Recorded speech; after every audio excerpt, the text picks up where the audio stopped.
All right, let's just jump right in. We're going to explore something, well, pretty mind-bending. The idea that there's a hidden numerical key, like a master code, woven right into the fabric of an ancient, sacred text. Just think about that for a second. What if a sacred text held more than just stories or laws? What if it held a hidden blueprint of the entire universe? And what if that whole cosmic blueprint could be unlocked by a single number? Well, that number, at the heart of the mystical theory we're diving into today, is 237. It's presented as a signature, a key, a cipher, all rolled into one. Okay, but before we go any deeper down this rabbit hole, we've got to be super clear about something. The source material for this is very upfront. This isn't about theological proof or mainstream fact. It's presented as a speculative interpretation, a kind of contemplative device meant to inspire awe. So think of it as a tool for thought. With that out of the way, let's see how this whole thing is put together. So where do you even start with a theory this big? How do you find this number, 237, in the first place? Well, it starts by anchoring this cosmic code in something we all know intimately, the human being, us. The whole journey kicks off with one specific word, insan.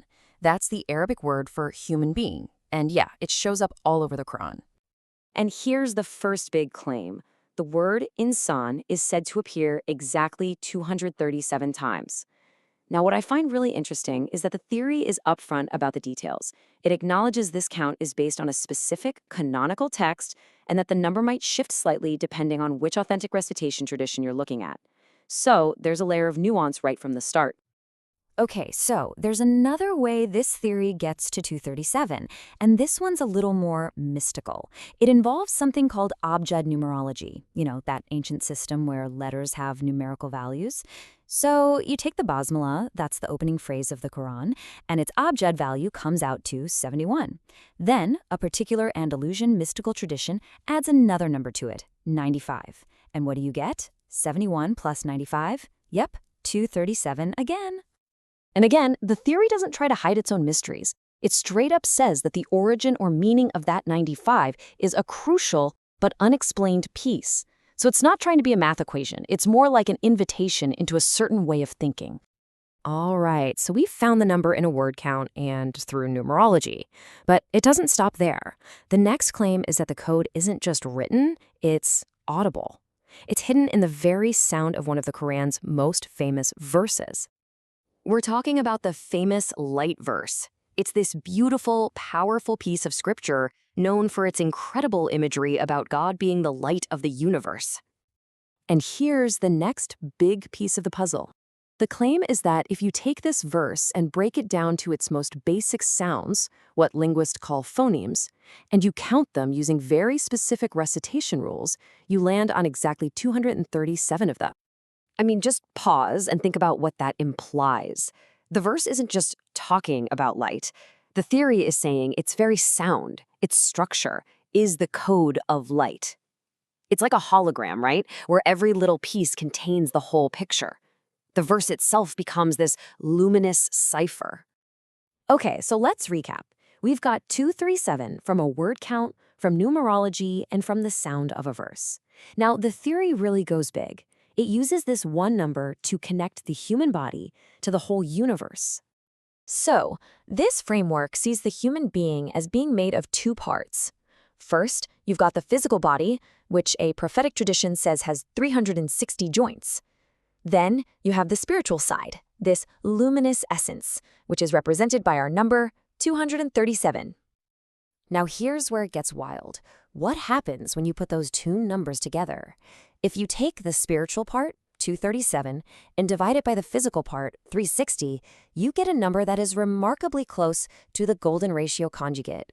You know, that famous number you see everywhere in nature and art that represents perfect harmony and beauty? The idea here is that this points to a kind of divine proportion in our very design, making us the perfect bridge between the physical and the spiritual. And this all builds up to what is, for sure, the most ambitious claim. It's this idea of a cosmic algorithm. The theory suggests you could take any verse number from the Quran, multiply it by our key 237, and then run it through a modern computer hashing function, basically something that creates a unique digital fingerprint. The output? A a unique set of 3D coordinates in space. So the 2D text of the book could literally unfold into a 3D map of the universe. It's a huge idea. Okay, so we've been throwing around a lot of numbers and big ideas, but so what? Why does any of this matter? Well, according to the source, this isn't just an intellectual exercise. It's about offering a totally new way to connect with a sacred text on a deeply personal level. Think of it like this. A traditional view looks at the text for meaning, for laws, for guidance. This mystical view, on the other hand, asks you to see the text as something else, like a divine engine, a living system with this incredible hidden architecture that reflects the whole cosmos. And all of this culminates in a really beautiful metaphor it calls tajweed for the soul. Now, tajweed is the art of reciting the Quran perfectly, with precision and beauty. So the idea here is, what if you applied that same discipline, that same precision and beauty, not just to your voice, but to your character, to your actions, your inner life, so that your life itself becomes a kind of commentary on this divine pattern. And that brings us right back to where we started. The source material couldn't be clearer. These ideas aren't meant for a scholarly debate. They're offered as contemplative devices, tools for thought to spark a sense of wonder, and maybe a deeper personal connection. So where does that leave us? Are we looking at a hidden divine code, a secret blueprint for reality? Or is this a powerful example of the very human need to find patterns, to find meaning in the face of the infinite? That's really the big question, and the one this whole framework leaves you to think about.